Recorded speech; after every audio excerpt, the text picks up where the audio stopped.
As estruturas de repetição, também conhecida como laços de repetição, os famosos loops, são fundamentais na programação. Essas estruturas permitem com que um bloco de código seja executado repetidas vezes com base numa condição. Isso é muito útil para automatizar tarefas repetitivas e processar coleções de dados como listas e arrays. E muito em breve a gente também vai ver esse tipo de estrutura aqui no canal nas próximas aulas. Mas antes da gente começar, não esquece de se inscrever no canal, deixar o seu like se gostar e também me segue lá no Instagram, @aguiardev. Inclusive teve um vídeo que saiu aqui no canal, vou deixar aqui no card, sobre como usar a linha de comando do .NET, que foi a sugestão de um inscrito aqui do canal. Então você pode deixar sugestões aí, quem sabe o seu vídeo não é o próximo que eu publico aqui no canal. E para começar, eu vou listar aqui 4 pontos importantes para você entender o papel das estruturas de repetição na programação. E o primeiro ponto é automatização de tarefas repetitivas. Quando a gente precisa executar a mesma operação diversas vezes, os laços de repetição, as estruturas, nos permite escrever o código apenas uma vez, e então a gente repete quantas vezes forem necessárias. Por exemplo, se a gente tivesse que imprimir números de 1 a 100, o laço de repetição evita com que a gente tenha que escrever manualmente cada comando de impressão. E o segundo item é a manipulação de coleções de dados. Como eu comentei, esse é um tipo de dado que a gente vai ver nas próximas aulas, mas os laços eles são essenciais para a gente ler os dados contidos numa estrutura de dados, como um array, lista ou qualquer outro tipo de coleção de dados. E a estrutura de repetição facilita com que a gente realize operações como somar elementos, encontrar um item específico na coleção ou até mesmo modificar um dos itens. E o terceiro item é a redução de código redundante. Como eu comentei antes, como a gente não precisa escrever o mesmo código várias vezes, a gente consegue reaproveitar, então repete esse código quantas vezes forem necessárias. Isso torna o código dos nossos programas mais fáceis de entender e de manter. E um grande ponto positivo disso é que vai ajudar a minimizar os erros do programa, porque pensa, já que todas as alterações precisam ser feitas em apenas um lugar, isso se torna muito mais fácil e diminui as chances de implementar algum erro ali por acidente.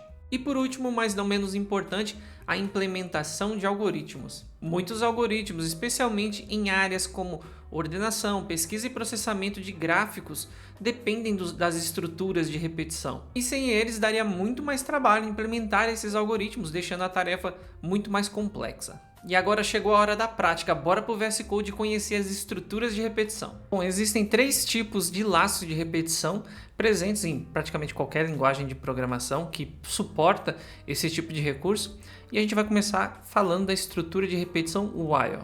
Essa estrutura, ela repete um bloco de código enquanto uma condição for verdadeira. Essa condição ela é verificada antes de executar o bloco de código. A partir do momento que essa condição booleana passa a ser falso, o bloco passa a ser ignorado e o programa segue a sua execução.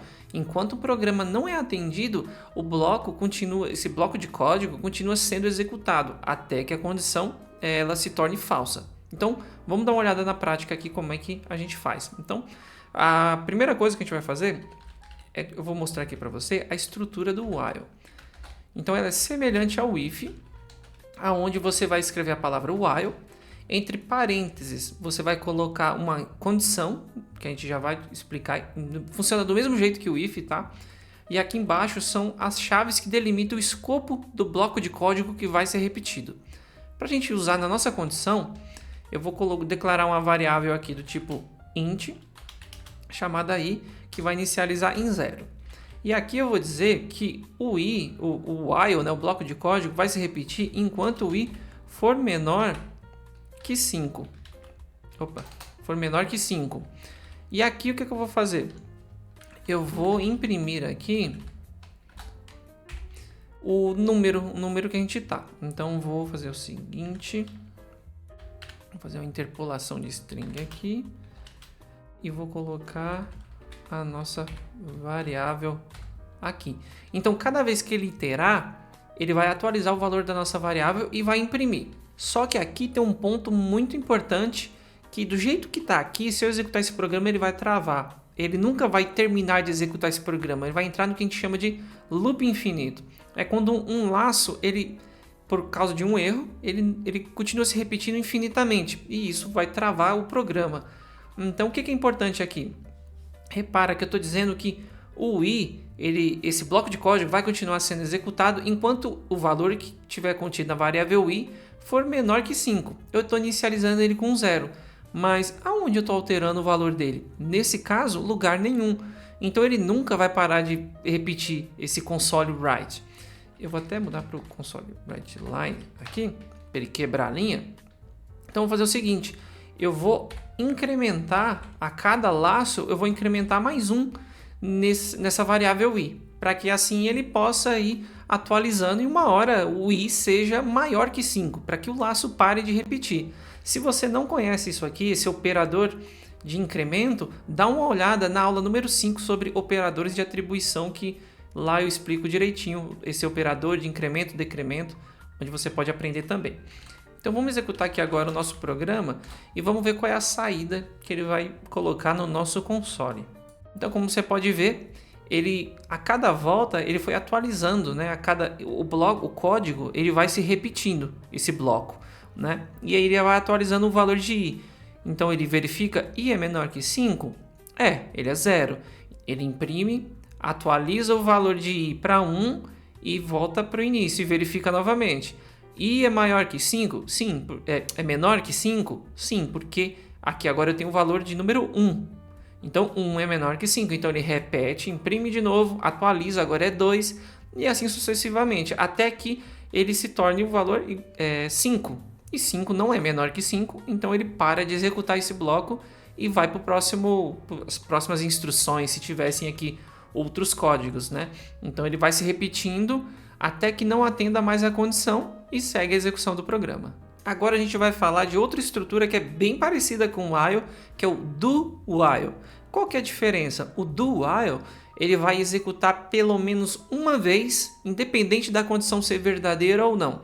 Então primeiro ele executa nem que seja uma vez, e então ele verifica na sequência. Se for falso, ele não executa. Se for verdadeira a condição, se ela for atendida, então ele executa até que ela não seja mais verdadeira. Então, o funcionamento é bem parecido, com essa diferença da execução inicial. Então, vamos aproveitar aqui que eu já declarei essa variável i. Então, ele funciona assim. Eu vou tirar isso daqui. O do, eu coloco a palavra do, né, reservada aqui. E a nossa condição, eu jogo aqui para baixo. E agora eu preciso colocar um ponto e vírgula aqui.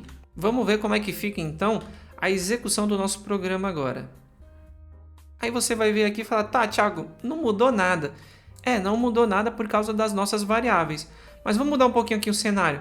Vamos supor, então, que eu coloque aqui o valor inicial a 10. E eu vou executar de novo o nosso programa. Lembrando que 10 ele não é menor que 5, então não deveria executar se fosse no while. Só que repara, ele imprimiu 10. Por quê? O do while ele executa primeiro e verifica depois. Então, se a sua condição for falsa, ele vai executar pelo menos uma vez, sempre. Então, você tem que lembrar dessa diferença. Tem situações específicas onde isso vai cair como uma luva, mas outras nem tanto. Então, por isso é importante conhecer as diferenças entre esses dois laços. E agora a gente vai conhecer o laço de repetição chamado for. Esse laço, a grande característica dele que difere dos outros é que a gente geralmente usa ele quando a gente sabe exatamente a quantidade de vezes que a gente quer que ele repita. E a estrutura dele também é mais diferente do while. Então a gente começa aqui com a palavra reservada for. A gente declara, aquela variável que a gente declarou fora é a mesma situação, só que a gente vai declarar aqui dentro. Então eu vou declarar aqui o int variável i, que inicializa com 0. Então assim, aqui ainda é a mesma variável que estava fora, só que está aqui dentro, está nesse contexto. Agora eu vou separar ponto e vírgula e o i eu vou dizer aqui, o próximo argumento aqui, o próximo código que a gente vai escrever é determinar até quando o i vai se repetir. Eu vou dizer que o i se repete enquanto for menor que 5. Lembra que essa condição a gente também tinha. Coloco outro ponto e vírgula e aqui eu digo como ele vai ser iterado, como é que ele vai ser atualizado. E eu digo que ele vai ser atualizado de 1 em 1. Aqui embaixo eu vou colocar o escopo, mesma coisa, que eu determino com as chaves. E aí eu vou imprimir a mesma coisa. Eu vou imprimir aqui o valor que está contido na nossa variável. Então eu vou colocar i igual o que está em i. Repara que a estrutura for, ela é mais, como é que eu posso dizer? Mais bem preparada, mais parece que é mais complicado porque ela é mais diferente da outra. Mas se você for ver, todos os elementos que tinha no while também tem aqui. A gente tem, entre os parênteses, nos outros laços, a gente declarava só a condição, que era isso aqui. Mas separado por ponto e vírgula, a gente tem três estruturas, três informações, vamos dizer assim, que é a declaração da variável e o valor inicial que ela tem, a condição aonde a gente diz quantas vezes aquele bloco vai ser repetido, aquele bloco de código, e o terceiro parâmetro, esse terceiro membro aqui da estrutura, diz qual é a forma que ele vai ser atualizado. Então eu estou dizendo que é de 1 em 1. Então repara que a princípio muita gente acha estranho, mas na verdade ele é até mais organizado porque está tudo aqui, entendeu? E se a gente executar o nosso código, você vai ver que o resultado é o mesmo que tinha saído antes: 0, 1, 2, 3 e 4. E para a gente fechar, vamos repassar aqui um ponto muito importante, que é quando usar cada laço, né, e as diferenças entre eles. Então o primeiro laço é o while, que você vai usar quando você não sabe quantas vezes exatamente um bloco de código deve ser executado, mas depende de uma condição específica. Enquanto o do while é parecido nesse sentido de você não saber quantas vezes ele vai se repetir, mas você precisa que pelo menos uma vez ele seja executado, independente da condição dele ser atendida ou não. E por último, não menos importante, o laço for você vai usar quando você sabe exatamente a quantidade de vezes que aquele bloco de código deve ser executado. E um bônus aqui em formato de dica que eu quero deixar para você é que você saiba que é possível você ter um laço dentro de outro e assim sucessivamente. Você pode fazer isso quantas vezes forem necessárias. Porém, a dica não é essa. A dica é que você só faça isso se realmente for necessário. Quando nós temos um bloco de código dentro de outro, nós dizemos que estamos aninhando o código. E quanto mais blocos aninhados, mais complexo fica de entender e dar manutenção nesse código. Então você pode fazer, porém só faça se realmente for necessário. Conhecer as estruturas de repetição é essencial para que qualquer desenvolvedor consiga escrever um bom código.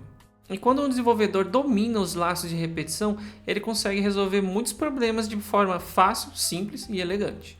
Bom, eu vou ficando por aqui, esse foi o vídeo de hoje, eu espero que você tenha gostado. Se você não é inscrito, considere se inscrever no canal, não deixa de acompanhar a minha série aqui sobre .NET, sobre programação básica. E é isso aí, nos vemos na próxima, muito obrigado, até o próximo vídeo, tchau!